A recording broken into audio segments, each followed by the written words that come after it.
I think hair is often seen as a somewhat nebulous concept for a lot of artists because it's one of those things where it's easy to tell when it looks good and when it looks bad, but difficult to explain why.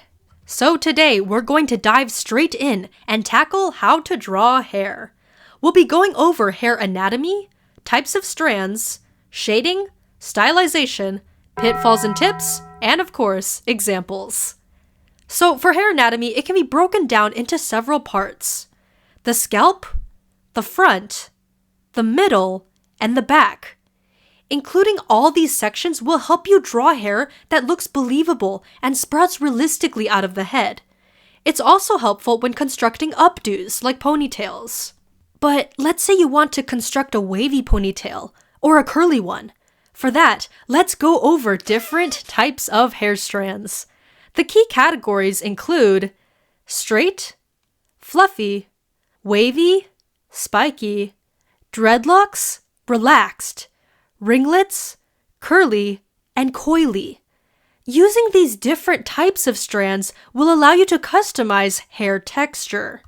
So now let's move on to more ways of hair stylization, which I think can be summarized into 5 key aspects: the hair length, the hair texture or the type of hair strand used, how detailed the hair is, the line quality and type of pen used, and the hairstyle, or how the strands are positioned on the head. Alright, now that we've gone over stylization for drawing hair, let's explore the last aspect of stylization: hair coloring and shading. There are a near infinite amount of ways you can shade hair, but at its most fundamental core, shading hair can be summarized into 3 parts: the shadow, the midtone, and the highlight. These 3 parts are all you need to shade hair because although it's basic, it gets the job done. Shadow, midtone, highlight. Shadow, midtone, highlight. Of course, you can also make your hair shading more complex. To add complexity, let's look at some variations on this template.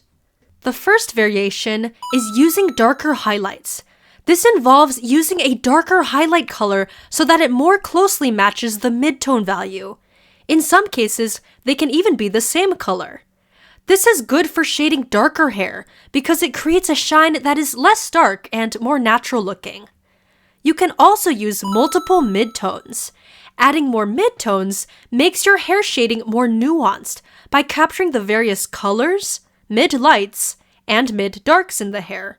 You can also use it to create multicolor hair. The same goes for using multiple highlight and shadow colors. Using multiple highlight colors allows you to detail where the hair is in the light, but also where it is brightest. Similarly, adding multiple shadow colors will detail where the hair is dark, but also where it is darkest. Adding multiple shadow, midtone, and highlight colors increases the value range of your hair shading, which will allow you to capture the more subtle nuances of where and at what intensity light is hitting the hair.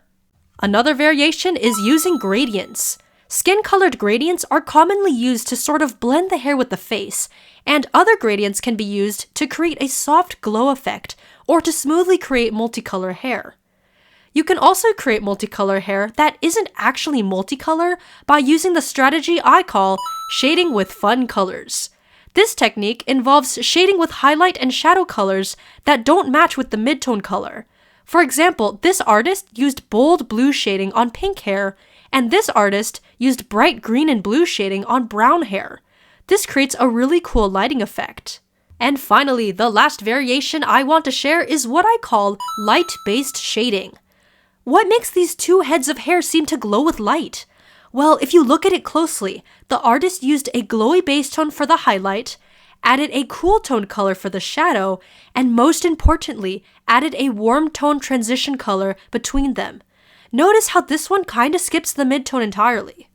Alright, now that we've explored shading, let's move on to pitfalls and tips. Something I noticed in my old art was that I used to detail hair by drawing a bunch of individual strands, which made the hair look stiff and ratty. There's a common misconception that more strands equals better hair, when actually hair does not need to be complex to look good. So tip number 1 is to focus on the shape of the hair overall rather than on the individual strands.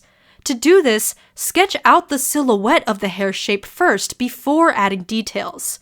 This will help you avoid stiffness and maintain flow as you draw. And for adding details, it helps to use loose, curvy chunks of hair rather than individual strands. Tip number 2 is to use confident lines. Feathery, hesitant lines often look more stiff and unnatural, so unless I'm going for stiff textured hair, I try to draw hair strands in one confident stroke. This helps better capture hair flow and natural movement. And finally, tip number 3 is to draw attractive highlights. But first off, what makes hair highlights unattractive? In this case, the lighting looks off because the highlights feel disconnected from the hair and their color looks weirdly stark. So in general, highlights look unattractive when they make the lighting on the hair look unnatural. This is another example of unnatural looking lighting. The highlights feel jarring because this blending looks smudgy and fake.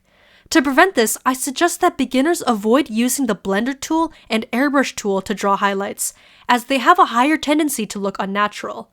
Now, on the flip side, highlights look attractive when the lighting looks natural.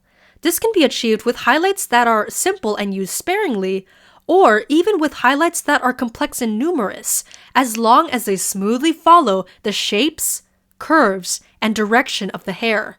It can also help to try alternative highlight colors other than white, especially for dark hair to get a more natural-looking shine. And, with all this in mind, let's try an example. For this character, I want a symmetrical, long hairstyle with ringlets and bangs. Drawing style-wise, I want it to be more simple with bold lines and cell shading. I mapped out the silhouette and general shape first, and then sketched in the details of the ringlets using a reference I found online. I blocked out the midtone, and for shading, I started with some very light red and white gradients before cell shading the shadows on a new layer and setting it to multiply with lowered opacity. For cell shaded shadows, I like to block it over the hair in the back to add spatial depth. I then added some dark purple-blue highlights following the curves of the ringlets and bangs, and then finished off with a tiny bit of light purple-gray for the brightest highlights. Pretty decent. Let's finish off strong with one last example. For this one, I want a slightly asymmetrical, short-ish, fluffy/wavy haircut with side bangs and a ponytail. Drawing style-wise, I want it to be more detailed, with light lines and softer shading that emphasizes light. Once again, I mapped out the silhouette, sketched out those loose, curvy chunks of strands for detail, and gave it a loose light outline. Just like before, I blocked the midtone out first, but this time, I blotched in several more midtone colors with a soft brush. I drew some harder shadows in a separate layer, set it to multiply, lowered the opacity, and unfortunately got rid of the ponytail because he was starting to look like a nerd. On top of his head, where the light source is pointing, I added 2 highlight colors, a light yellow and a very light teal, and then used the fun color shading technique to add dark beige, muted indigo, and deep teal shadows on the bottom here. I detailed some more soft highlights, and with the light-based shading technique in mind, added a warm, pale peach transition color next to the brightest highlights. For a little extra glow, I added a white highlight at the top and used a warm, light-colored gradient on the bottom to indicate that softer light source coming from below the head. Finally, I finish off with some flyaway strands. And there we go! I wish you the best of luck in creating gorgeous, unique hairstyles of your own. If you found this video helpful, please consider subscribing to support my channel, and comment down below on what topics you'd like me to cover next. Thank you so much for watching, and I will see you again.